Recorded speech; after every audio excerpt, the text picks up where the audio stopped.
All right, boys, a beautiful, beautiful weekend of football ahead of us. About 65% of the contiguous United States is going to be locked in their homes with nothing better to do than watch American professional football as we prepare for what people are saying is basically the worst weather weekend for most of the United States in over 40 years.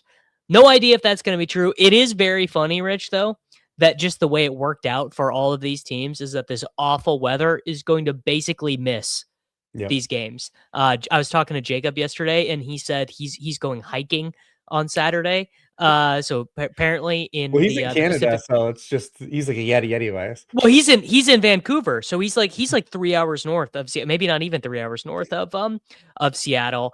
And you would think like, oh, snow, cold, yada yada. Denver, no, because the mountains are blocking it all off. Yep. So we're basically gonna have nice weather. Honestly, I'll say this: I'm disappointed. Like if there's snow on the ground outside, I normally am like, build a dome, fantasy football, give me all the points. But for the postseason, give me snow, give me rain, give me the NFL films. There's that great NFL films highlight from last week of the Drake May touchdown pass, like showing the ball flying through the snow. Give me that for the postseason, Rich. Maybe it depends, but like there's too many good defenses here that are left, so I don't want these defenses to have too much of an upper hand already. They're already going to be advantageous. That's so true. I mean, frankly, I would say, and look, we only got 2 games to talk about, so this might get a little bit meandering. So if you don't just want a lot of ball talk, go elsewhere. Frankly, that's kind of the story of the season, right? Is that we are like almost all the way back to like almost like what would you say, like a mid 2000s meta of defense winning championships. Broncos defense elite, Seahawks defense elite, Rams defense maybe one tier below like an all-time elite defense, and then the Patriots defense is quite good, although Patriots defense would be the worst defense of the remaining 4, which is not to say it's they're the bad. combination, right? I mean, we've got 3 of the best passing teams from the NFL this year, and all good pass defenses, minus the back half of the season for the Rams. So when you have that marriage of you can throw, but the other team can't, that's still really advantageous in today's NFL. Yeah, I mean that's basically you're actually so right about that. Like that is honestly kind of the whole deal. And look, I mean you've got it right here. So the Rams, number 1 defense in the NFL. Texans, number 2. They honestly would have won. Okay, Reeves, they could play that game again. Davis Mills plays instead of CJ Stroud. Do the Houston Texans win that game? No. I mean, Stroud played bad, but like Stroud's better than Davis Mills. Let's not start opening this. Like I can't, man. I can't. Let's just move on. Let's just move on. I actually don't even know. I actually want to know this. What was Stroud's EPA last week? Let's it was like a bottom 10 in playoff history. I mean, he was trash. Like there's no negative 17.6 EPA. And this is actually what I wanted to talk to you about as we get into Denver and New England is Drake May. I think a quarterback we all like, right? We are pro Drake May. I think you and I actually are very consistent on this. Anytime a quarterback starts to show promise, we just hop on board right away because fantasy football is so much better with good quarterbacks. We need as good ones as we can. I want all these dudes to succeed. Like, dude, my dream would have been for Shadur to take over in Cleveland and been awesome. Like it would have been, yes, give me Jerry Jeudy, give me Harold Fanning, give me 32 offenses with good fantasy points.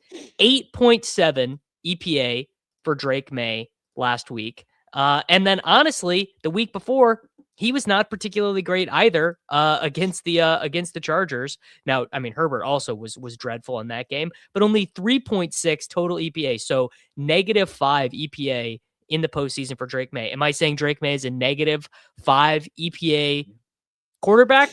Absolutely not. Absolutely not. I think Drake May is very good. I think Drake May is probably one of the 10 best quarterbacks in football without argument. I think he's probably a tier below the Mahomes, Allen, Lamar tier. I mean, we could argue about if Lamar still deserves to be there after his play this year.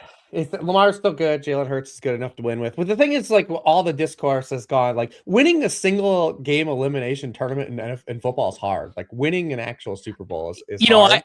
I just saw a like one of these NFL statistician guys did just do like a whole and it was in defense of Josh Allen, so I was laughing at it, but it was basically just like showing the math of how improbable it is to win a Super Bowl, even if you're the best team in the NFL. Like I think he assigned them an individual probability of winning in any given game at 70%, and then showed the math, like the probability math of winning 3 or 4 games in a row, and then doing that multiple times.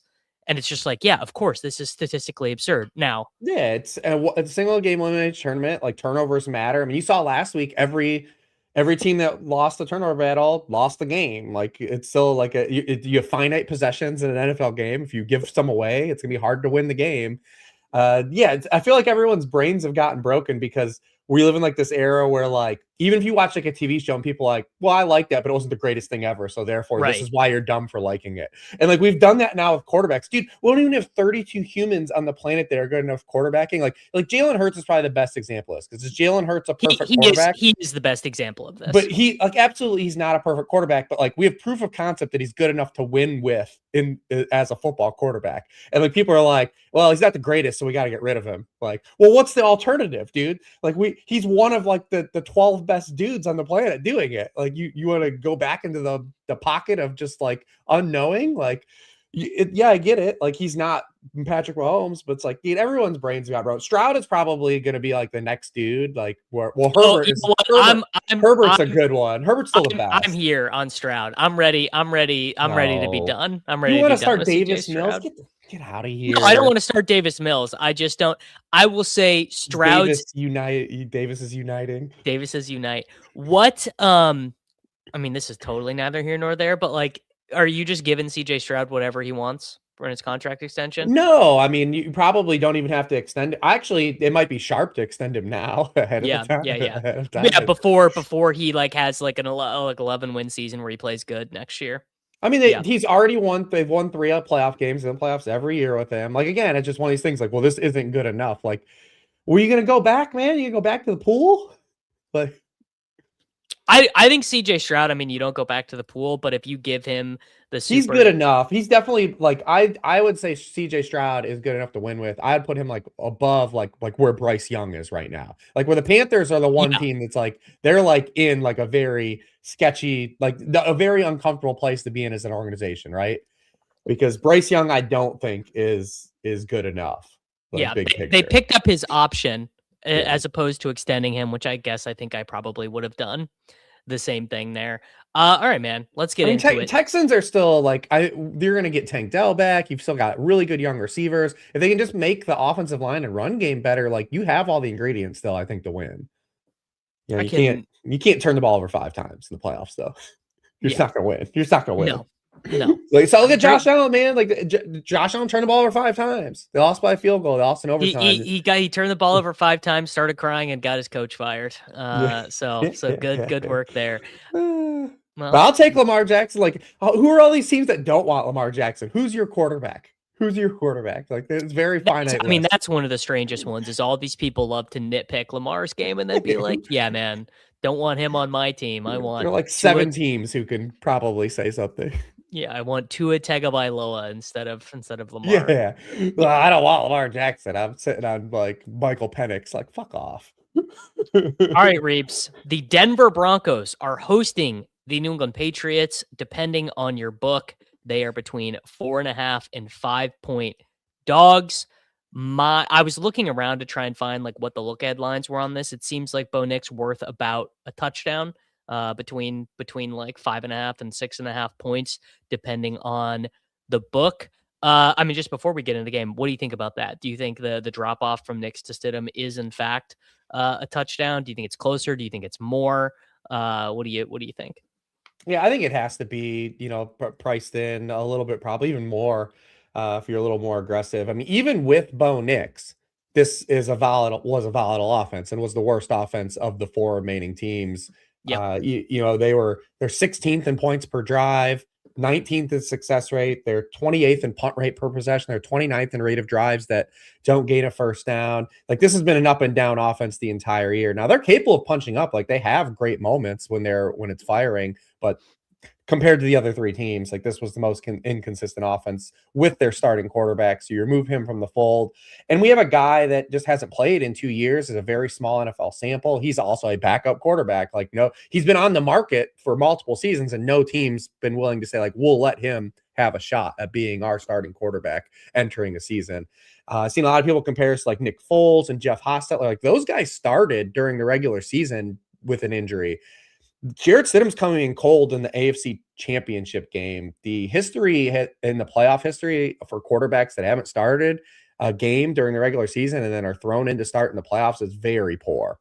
1-5 in NFL history, and the one win took one of the greatest comebacks in NFL history, Frank Reich, to coming down 35-3. The other guys have all gotten largely blown out in their starts. So you have to price it in. Like, this is a major hit, losing your starting quarterback in the AFC Championship game. I mean, it's absolutely gigantic. The Denver Broncos fewer points on offense than the Houston Texans. How about that? I would not have guessed that. So if you were looking to make a pro Knicks argument, which I think that I am, what's that? Oh yes, pro Stidham. So if I was looking to make a pro Stidham argument, I would do it in the following way. The first thing I would say is I've been a pretty vocal critic of Bo Nix to begin with, as in terms of like, he was the thing that was holding the Denver Broncos back from being an elite team with this elite defense. Not saying Bo Nix is bad, because I don't think Bo Nix is bad, but that Bo Nix is not the archetype of what you would expect to be a Super Bowl winning quarterback in this day and age. Like 18th, but he's no negatives though. No, like, he doesn't take sacks. He doesn't take sacks. And he will throw interceptions, but not like an absorb. They insulate him, so they're going to try to Stidham. But Stidham's small sample is the dude takes a truckload of sacks and he throws the ball to the other team, and he did that in college. So this list of quarterbacks right here. So this is the regular season adjusted EPA per play. This is the ultimate Rorschach test quarterback list. Jalen Hurts, Trevor Lawrence, Justin Herbert, Bo Nix, Baker Mayfield, Caleb Williams. They're like very vocal people on both sides of those quarterbacks. Like, they all have their champions. They all have their detractors. So it makes total sense to me that Bo Nix would fit right there in the middle. If you were to pick the style of coach who could execute the game plan that he thinks can win his team a game, I would say Sean Payton would be really high on that list, because Sean Payton likes to have his fingerprints over everything that the offense does. He likes to design loads of what I would call boutique plays that almost anyone could execute, that the play itself is more about what exists inside of his mind than what exists in the quarterback's mind, where all he's doing. I made this analogy to Jacob the other day, and you don't watch basketball, so this won't make as much sense to you, but Rick Carlisle, the old Dallas Mavericks, current Indiana Pacers coach, he was kind of famous for, basically, he was like the last coach in the NBA who would like call plays to his point guard every time they were walking up the floor. He'd be like, do this, do this, do this. This is the play we're running. And like, obviously you have a superstar point guard. It doesn't work as well. When you have a Jarrett Stidham, it works a little bit more, because you're like, hey man, we're just going to do this. And it's your job to paint by the numbers. Now, will that work against the Patriots defense? I mean, probably not. There will be one play, right, that totally comes out of Sean Payton's imagination that has like an Evan Ingram or Marvin Mims completely uncovered for like a long touchdown or a long gain or whatever. Stidham, also technically true, first free agent that Sean Payton signed upon his arrival in Denver. Like, he must have seen something there. And to make it, I suppose this is a weirder part of it, Bo Nix was Jarrett Stidham's replacement at Auburn. He graduated from Auburn, and then Bo Nix came in there with him. So I don't know, maybe there's a little bit of something stylistically, whatever there. And then the last time that we saw Jarrett Stidham play, that Week 17 game for the Raiders, he absolutely smashed. Well, but he played before the Broncos, but after that. Yes. Yeah. So I don't know. I mean, obviously I don't know what is going to happen in this game. If I did, I'd be a lot richer man. My guess is that the Broncos are less likely to get shit canned than I originally thought. I've just been thinking about this all week. And originally I was just like, man, did they lose their quarterback? Like, it's just over. They're just going to get, and I'm like, man, it's just not, the defense is really good. Stidham has like a little bit more to his game, maybe than that, because I went back and watched some of that Raider stuff, and I'm like, well, I don't know. I mean, he doesn't look that bad to me. And I can't hold two truths at the same time, which is that Bo Nix was the reason the Broncos weren't a Super Bowl team, and they're totally dead without Bo Nix and with Jarrett Stidham. Like, this is not like Kendall Hinton starting. And the aforementioned Drake May has had a little bit of playoff difficulty, and Will Campbell, I found this yesterday. What do you guess Will Campbell's PFF pass blocking grade is for the postseason? I don't know about his grade, but he's allowed 9 pressures in the playoffs and 3 sacks. So, I mean, this is the whole game. Like, let's not like pussyfoot around with Jarrett Stidham shit. Like, the Broncos have to have an elite pass rush in this game. Like, they have to be in Drake May's face. Drake May has fumbled. He's been sacked 10 times and he's fumbled 6 times in these 2 postseason games, and they absolutely have to continue doing that. And that's the one area, because the Denver Broncos top down have a good defense, but they have not played well against any good quarterback outside of Dak Prescott this season, especially the back half of the year. I mean, you look at since their week 12 bye, I mean, they're basically a middle of the pack defense, and that's with games against Trey Lance, Chris Olajuwon, and Geno Smith and Kenny Pickett. Marcus Mariota and the Commanders had 26 points and 420 yards against them. Jordan Love had 26 points and 362 yards. Trevor Lawrence had 34 points and 350 yards. Josh Allen last week had 30 points and 450 yards in a game where they had 5 turnovers. Like, this defense has not punched up outside of the Dak Prescott game. So, like, they really need this pass rush. This is like the one avenue they have where it's like a clear advantage for the Denver Broncos is this pass rush versus this offensive line, and Drake May being a quarterback that wants the big game hunt and wants to hold the football. These playoffs, when he's held the ball over 2.5 seconds, he's 11 of 24 passing, 1 touchdown, 2 interceptions, 7 sacks, 3 fumbles. Like, this is the game. Like, Denver has to create havoc and they have to get turnovers via their pass rush. If not, then they are pretty dead in this game.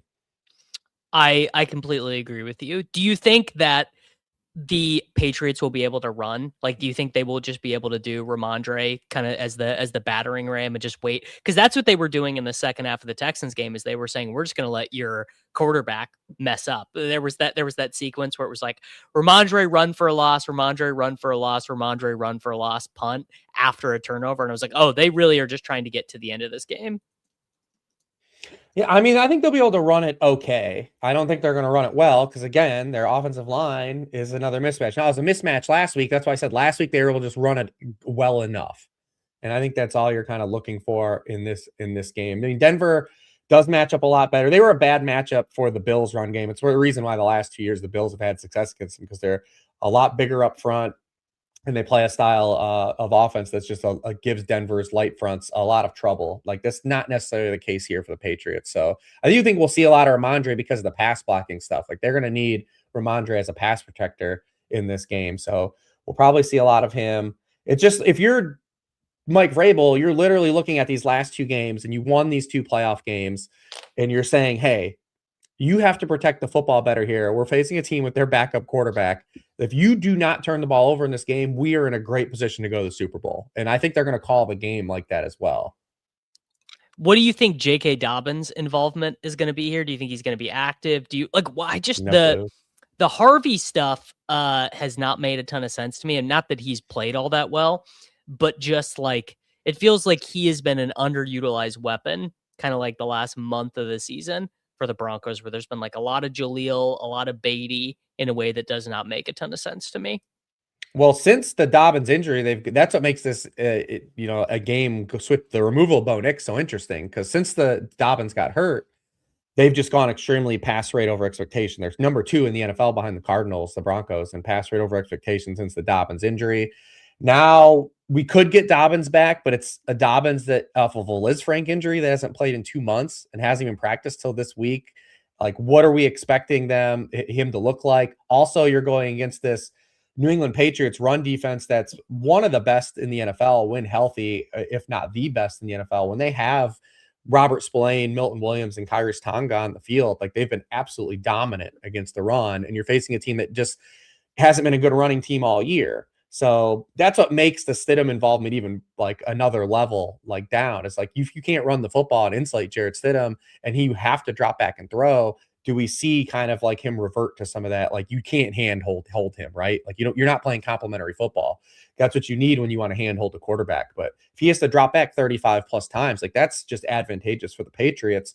And the Patriots get kind of a bad rap because of strength of schedule. But like this is a team that invested a ton of equity into their defense. And they've got talented players on defense as well. I actually think they're a little bit of an underrated defense because of the strength of schedule stuff. And actually, guy in the courtroom meme, beating the teams you're supposed to beat and having good performances actually is a sign you are a good team. I've never heard it called "guy in the courtroom" meme. What is it called? It's well, the name of the painting is Freedom of Speech, but it's a Norman Rockwell, so people just call it the Rockwell meme. I'll get dragged for that one. I mean, you are actually you made a good point that I think has not been notated by many, which is that the New England Patriots were 4th in the NFL in scoring defense. Now their yards per play was a little bit worse, actually very similar to the Chiefs, which just means they were right about middle of the road. But they also had a stretch where they were like phenomenally good in terms of run defense, and then they played a bunch of good running backs, and it kind of limited. But well, they had injuries. They had a stretch where they didn't have Milton Williams or Spillane. They both were out, and Tonga was out too. Like any time that those guys have played, like they've nuked some great running backs when both those guys have played. Bijan Robinson, the first game against James Cook, like so here's the stat I had. So they faced 124 running back runs this year with Williams and Spillane on the field. They've allowed 3.3 yards per carry on those runs. 6 of those 124 runs have gained 10 or more yards. One of those runs has gained more than 11 yards. 2 rushing touchdowns on those plays. Kind of absurd. So that's a long preamble to. Do you like a side or a total here on this game?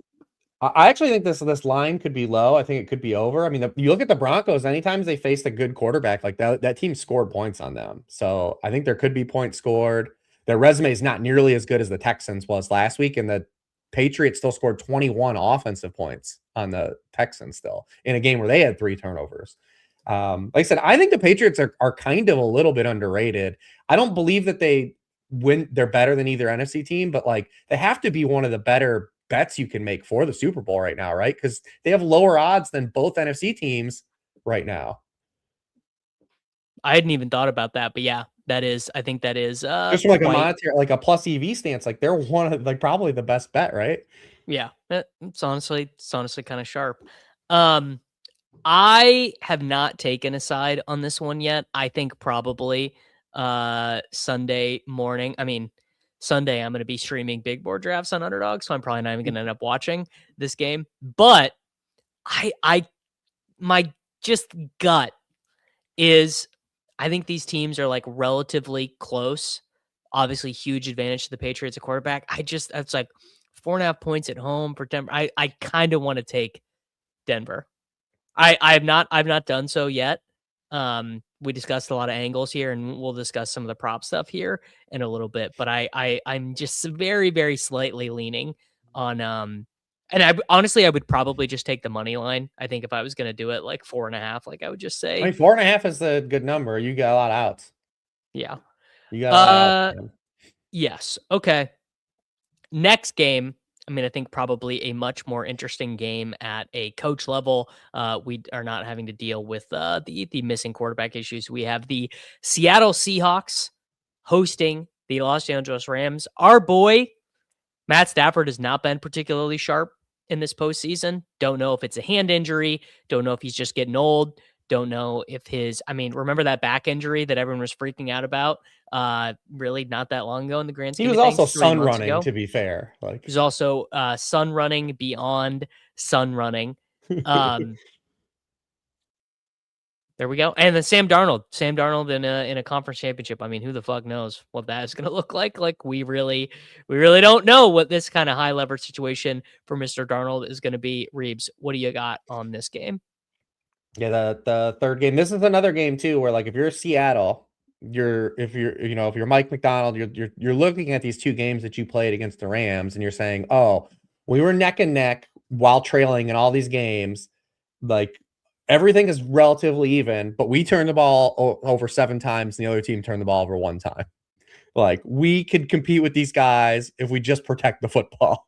Like, we should be able to win this game. That's what you're selling, right? You're saying you're looking top down. You're like, hey, we lost by 2 in the first game. We came back with a crazy comeback in the fourth quarter of the second game at home. But if we just don't have 7 turnovers, we can punch with these guys.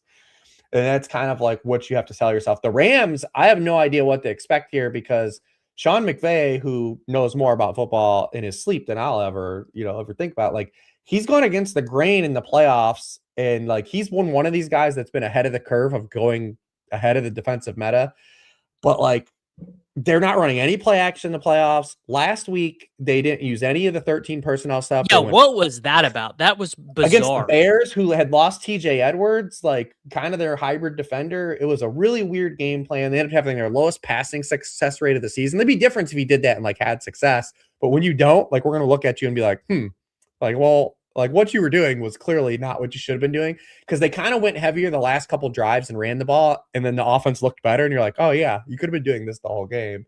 But I'm more of the reduction of play action stuff. Both Stafford's play action rates this season have been his number 2 and his number 3 lowest play action rates of the season, significantly far off from his play action rates from the regular season. So it's just been like a unique game plan. And it just is a real wild card of like, how are they going to call this game? They also had 2 really volatile games. Like, they had their fewest yards in a game the first time they played Seattle, and they had their most yards in the game the second time they played Seattle. So just a lot going on. And the Rams defense has not been playing well. They've been literally turnover or bust like the past 2 months of the season. If they can get turnovers, they're fine. But then when they don't, the other teams are typically stacking a lot of yardage and scoring points on them. And that was kind of the story of the Bears game, right? Like, the Bears moved the ball every drive until they turned it over. So they've got to find a way to keep getting turnovers. And if you're Mike McDonald, like I said, you're saying, Sam, like, dude, we cannot have 7 turnovers, or we can't have 3+ turnovers in this game. Sam might not have the ability to limit that. You know what I'm saying? Like, Sam Darnold, in his heart of hearts, like, actually might not have the ability to limit those turnovers. One, he fumbles, right? I mean, that's just kind of happens with all these quarterbacks when if you are not a sack avoider, right? If you are not a vintage Rodgers, Mahomes level, Caleb Williams level sack avoider, the reason why quarterbacks fumble a lot is because they just are getting pelted in the pocket there. You know, like, it's not necessarily, I mean, and that's kind of been the story of Darnold in these big games, is either he trusts his arm too much or he hangs in the pocket too much. I mean, dude, if they turn the ball over 6 times in this game, if they turn the ball over 4 times in this game, it's over, right? They could probably survive 2. 3 is probably right on the borderline. I mean, I guess, I don't know. Stafford has also been turning the ball over, which is, I mean, people do really forget, like, this version. It's so funny. You can tell how long someone has been watching football by if they know, like, the Stafford turnover stuff. Like, that used to be Stafford's calling card. In fact, Matt Stafford won a Super Bowl with the Rams, leading the National Football League in interceptions. But in consecutive years, Stafford had 20, 16, 17, 19, 12, 13, 10, 10, and 11 interceptions. I mean, this is like what he did. So not to say Leopards can't change their stripes. And the Seahawks defense, I mean, are the Seahawks defense the most elite unit left in the postseason? They certainly are. Absolutely, man. Yeah, and like I said, the first game, the defense was awesome, especially when they adjusted after the first quarter. And then the second game, now McVay was absolutely cooking them. They played a ton of man coverage in the first matchup, and then they went away from that in the second matchup. I don't know if that was because Devontae Adams was out, and maybe they were going to get all those. They got like a big bump in those heavy looks. They had some injuries in the second game, but even when Amanda Warrig and Kobe Bryant and Reek Woolen were on the field in that second game, they were getting kind of roasted in that game. But they went from 40% man coverage rate in the first game to 17% in the second game, and in the 2 games, Stafford against Seattle's man coverage only 2.7 yards per pass attempt, 10 of 20 passing, and then crushes against zone. So be interesting to see if Mike McDonald looks at that, because if I know that shit, someone else is looking at that and telling him the same thing. Also, I mean, the Rams don't have a lot of great, man coverage beaters outside of like scheming up Puka Nacua. Like Devontae Adams can still get open, but like, he's not running past anyone anymore. And you're so good on the boundaries anyways. Like you're not scared of like really any of these Rams guys dusting you over the top either. So I wonder if we'll see some more of that in this matchup. But it all just circles back to like you have a team that turned it over 4 times the first game and 3 times the second game. Like you have to be better protecting the football. I mean, at the end of the day, football is kind of a simple game in that way, right? It's like protect the ball, and you probably find a way to. I mean, you're getting win. 9 to like 12 possessions in an NFL game. Right. You can't be giving the other team the extra possessions. You can't. And I suppose the interesting thing here is what wrinkle is McVay going to have that he has not shown yet? Because, Mike McDonald is an incredibly good defensive coach. My guess for why they did the limiting of the 13 personnel was a wrinkle that he was trying to throw at the Bears that they were not ready for. Like, oh, they spent all week preparing with these packages and these play calls. And we're like, and the reason why I think that is Jordan Whittington got the ball twice on the first drive after like basically being like, I mean, when's the last time you remember seeing Jordan Whittington on the broadcast? Like it's been a while, right? So my thought was, well, okay, this is something McVay is trying to do. This is not him reacting to an injury. This is not him reacting to the defense. He's trying to put his will on the defense. I don't think it worked. In fact, I think it certainly did not work. I mean, it didn't. Yeah. Seattle's run defense is so good though that it's going to be hard to, get in that 13 personnel and run the ball. And like, God bless Kyron Williams. Kyron Williams, good player, clearly better than, all the slappies have. Well, they have the pieces to play it. They could play big nickel, and they did both time in both games that these teams played in the regular season.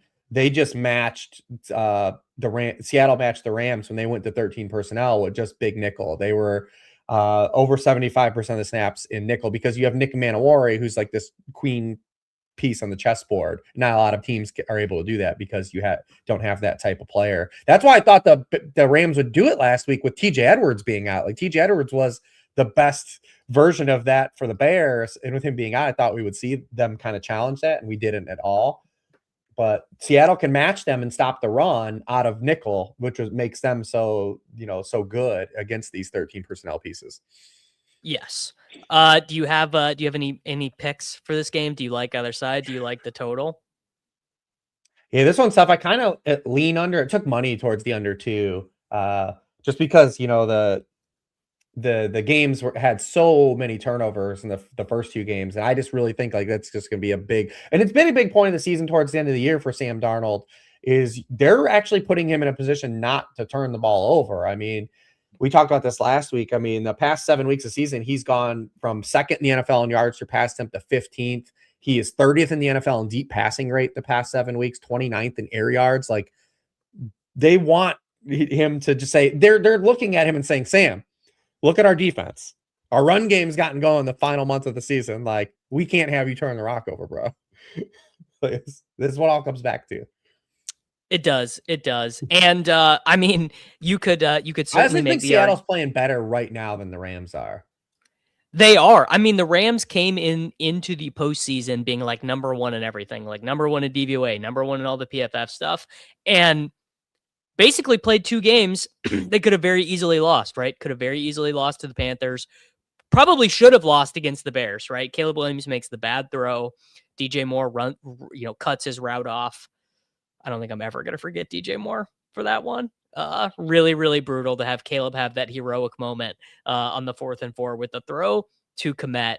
And I mean, the Rams got the ball in overtime and They went 3 and out. And right? Punted. They went 3 and out. Yeah, Sean McVay called that that 3rd and 1 pitch play. Oh, decorum. To Kyron. Yeah, or decorum. I mean, what was up with that? I think you're right. I lean Seattle here. I also might just very slightly lean under because it feels like McVay has kind of gone back to more of his very conservative tendencies as the games have gotten higher. I mean, we've seen McVay do this multiple times where the the lights get a little bit bright. All the Shanahan tree guys do this. They all that whole the tentacles. They all, it's just when the stakes get higher, they all kind of, because remember Shanahan went woke this year on the fourth downs for a little bit, and then he turtled back up. McVay was woke on fourth downs for a little bit. He turtled back up.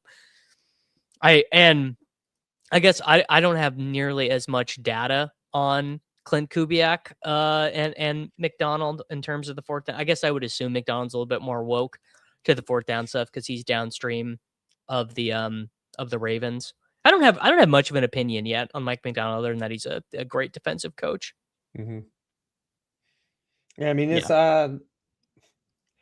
this game, yeah, like I said, is when you look at it, it's kind of hard because like you got the Rams, when you look at like it's not just the playoffs, the past 2 months, like basically since the Bucs game, since week 13, every game that they've played has been what, 3-4 points or less, except for the 2 Cardinals games.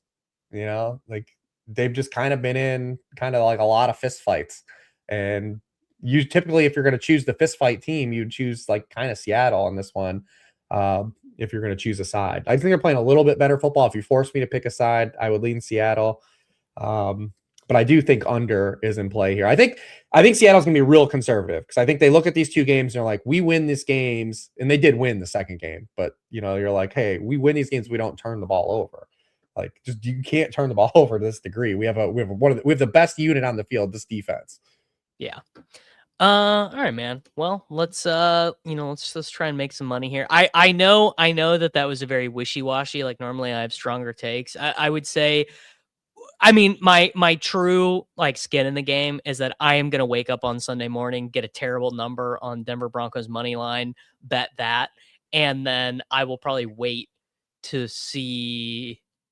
I don't think I can bet on Sam Darnold in the postseason. I think that honestly, I would say you can do a lot of rigorous statistical analysis. You can get the best price. You can get the bet number. For someone like me, I'm looking at it saying I don't want to put my own American dollars on Sam Darnold in the NFC Conference Championship. So well, this feels like when you look at the Sam Darnold, I grew up in an era where like the best quarterbacks didn't always win the Super Bowl. And like this reminds me a lot of like Brad Johnson or Trent Dilfer. Maybe not to the degree of Trent Dilfer. Maybe that's too far. Because like Trent Dilfer was literally just like, don't just hand the ball off and like not make any plays at all. But like Brad Johnson is probably like the best example for like Sam Darnold, like in this version of the Seahawks, like that Bucs team. Yeah. So let's make a pick here, man. Let's get in on the playoff magic. We got a 60% profit boost here. What do you want to do? Where are we leaning here? Does anything call for you? What do we got for Kyren Williams receiving yards? Kyren Williams receiving yards. We will go 13.5 feels good. 2.5 receptions also feels kind of good. I'm open to any of these. Yeah, I like either of those, whichever ones. The receiving yards are solid as well. All right, let's do receiving yards because you can just get yards. like one good gain or anything else. Yes, I like that one. I want to look at what they might not have anything for Marvin Mims. Yeah, probably because they're waiting to see who's active. Harvey 3.5 receptions. You know what? Jaleel stuff is kind of interesting. I kind of like 2.5 receptions for Evan Ingram. I was talking about this with Jacob as well. It does feel to me like the most obvious beneficiaries of the Rick Carlisling of Sean Payton are Ingram and Mims. Well, Marvin Mims, anytime that he's ever had to play is good. And he must like during the week must be the worst practice player ever. I don't know what the story is that because anytime that he's ever had to play and get opportunities, he's been good. He just doesn't get the consistent opportunities because I don't know if he's not practicing well or what.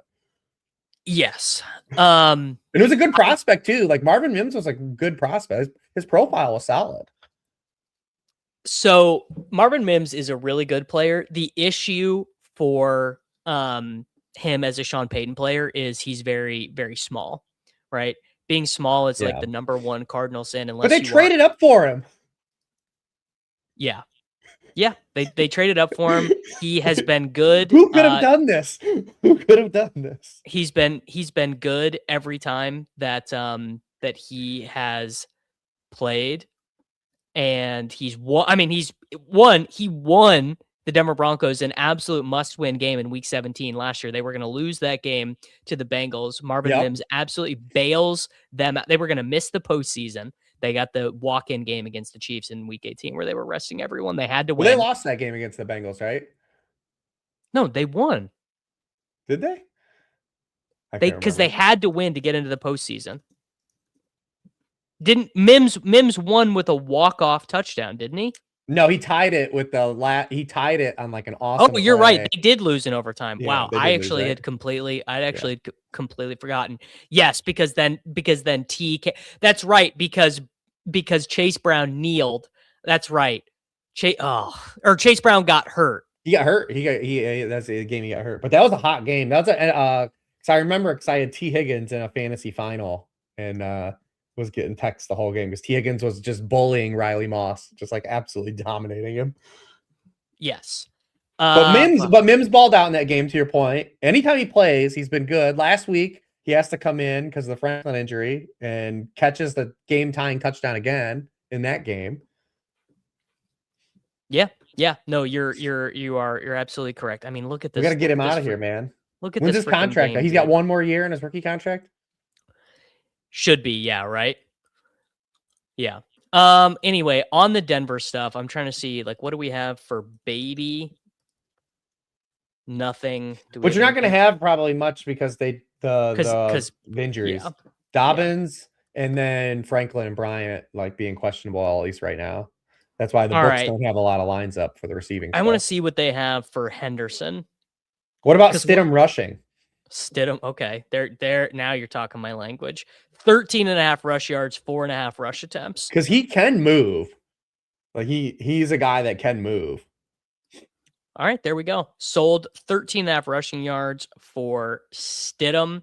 I like that one. Do you like any of the receiving stuff? If they can't find the run game, do you like they just don't have very much. Oh, this is just on the popular tab. We've got 22.5 for Marvin Mims. We've got 15.5 for Demario Douglas. Yeah, and Mac Collins practiced yesterday, so we could get Mac back. Oh, that's kind of interesting. I'm trying to think. None of these are really that. Oh, Trevion Henderson, 4.5 receiving yards. But he's got. Right. I don't think he has a catch in either playoff game. Right? He's not really been tested. Well, they just trust Ramondre in the pass pro stuff more. Ramondre has played so many more passing downs on him. I have the actual official stat in terms of like passing plays, but he's dominated him in routes, 40-19 in routes. So I don't know if you want to take. I mean, it's just one catch. He can have a 5-yard catch, but no, let's skip it. Let's skip it. Yeah, I feel like they're going to use a lot of Ramondre in this game. Oh, well, what is Ramondre receptions? Because I think 2.5 receptions on Ramondre. Yeah, that could be good. Rush attempts, 12.5, probably good. You know what? Let's do that. 12.5 rush attempts for Ramondre, and then let's go to the Rams. Here's my big opinion of this slate is that Terrence Ferguson is gonna have one moment in this game. Yeah, so I bet his longest catch, which is way too low. His longest catch is literally, do you think he'll catch a pass or not? He has a 17.5 ADOT over the course of the season. Yeah, it's literally, does he catch a pass? That's the answer to longest catch. Yes. Yeah, 100%. He plays receiver. I mean, 50% of his snaps are actually at wide receiver, so. Yeah. All right, so that is 4 legs. Let's get a 5th in here with the profit boost. We have Kyron, Stidham, Ramondre. You got an angle on Seattle? I kind of think Shaheed is going to have a moment in this game. He's been massive for them. They just don't give him the ball all that often. Yeah, I bet his rushing yards. I don't know if there's a. Yeah, there you go. 3.5 rushing yards for Rashid Shaheed. Bada bing, bada boom. 25 American dollar. Well, that game's gonna have. I don't know if there's probably not a line for it. You would have it for the Super Bowl, like players to rush the ball. It's like Puka and Shaheed are going to have probably multiple rushing attempts each in that game. Yes. Let me put that in the Look at chat. that, dude. Playoff football. Look at the names on this. Like $36. Championship football. $36 profit boost. You love to see it. Use promo code Davis for that. You can get the 60% profit boost. Kyron Williams higher than 13.5 receiving yards. Stidham, 13.5 rushing yards. Ramondre, 12.5 rush attempts. Terrace Ferguson higher than 10.5 yards for his longest reception. Rashid Shaheed higher than 3.5 rushing yards. Perfect. There you go, Reebs. What a lot of low stuff. If people want to engage with your work over the next month, when are you starting the prospect stuff? Probably after the Super Bowl. Next week, the week off, I'll do Dynasty ranks, fresh coat of paint with no games next week. So we'll come in and adjust those Dynasty ranks, and then we'll do prospect stuff after the Super Bowl. And like I said, I think I'm going to go to the combine this year too. So maybe I'll ask some questions to some of these young men too. There you go. There you go. Or just go and do what people do. What do people do in Indianapolis? I think the reason to go to the combine is you get a lot of scuttlebutt. You're going to hear a lot of like, oh, this guy might be traded, but you know, our boy Matthew Berry always writes his like, this is what I heard at the combine stuff. And then I think you go to the famous steakhouse and you get a really expensive steak and you just enjoy it. Yeah. All right, everyone. Make sure that you like the video. Make sure you are subscribed to the channel for daily fantasy football videos. That means still daily fantasy football videos. We're going to be live Sunday as the Patriots and the Broncos play each other. And the big board is out on Underdog Fantasy. Do you have anything live? Oh, yeah. Oh, nice. For playoff best ball? Yeah. How you looking? I have one Rams Patriots team on Underdog that can get through and looks pretty good, and a full Patriots onslaught with Kenneth Walker on DraftKings. Oh, yeah, but Kenneth Walker was a huge one. He's going to be a big swing in like that sprint stuff. I needed the Bears to win that game. If the Bears had won that game, I'd have about 25 live teams, so I'd be like locked in to making money on playoff best ball. So again, shout out to DJ Moore for that. Yeah, not great. All right, everyone. Make sure to like the video, subscribe to the channel, and I'll be back with you guys on Sunday at 2:30.